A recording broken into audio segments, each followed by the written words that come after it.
Hello, my name is Mike Flaherty. I'm a solution engineer in SmartBear covering TestComplete.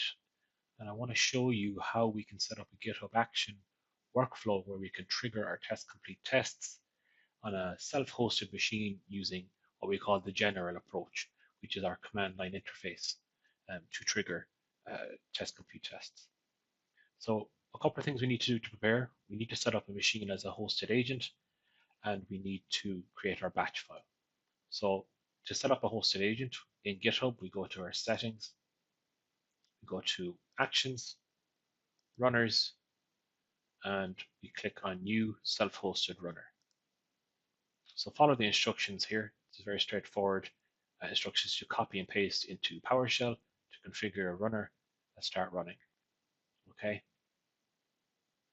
So to run this then, I need to, I've just created a shortcut on my desktop to run the batch file that will connect to GitHub, and now it's listening for jobs. The second bit of preparation we need to do is our batch file. So this is what we call the general approach, where we don't have a dedicated workflow or plugin to work with GitHub Actions, but we can use a command line interface to create a batch file.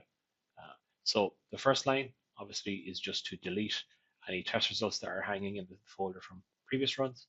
The second then is really what I've copy pasted from our documentation, where I will run a given project file. I can specify to run any specific tests if I like. And finally, I'm going to export my results in MHT and JUnit format. It'll then exit cleanly. So once that's created, back to GitHub, click on Actions. And I've already created a runner, but you would click on New Workflow. Since we don't have a dedicated workflow, you would skip and set up a workflow yourself. You can edit the template that is there. I will include a template in my email. I'll show you the one that I've created.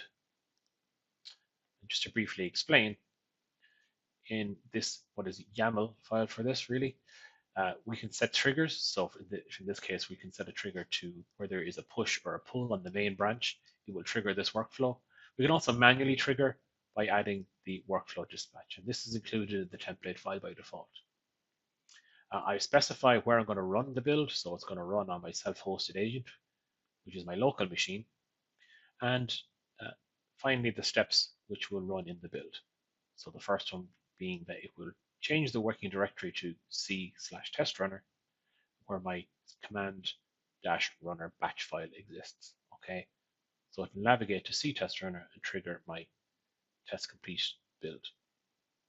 Okay, I click on Actions again, click on my workflow. I'm going to manually trigger this. So I'm going to trigger this my main branch. If I run my workflow, that will queue. My agent is listening. It's detected the build, so it's going to take the build. I see on my second screen that TestComplete is opening, and it's going to start running here my browser-based web tests in this case.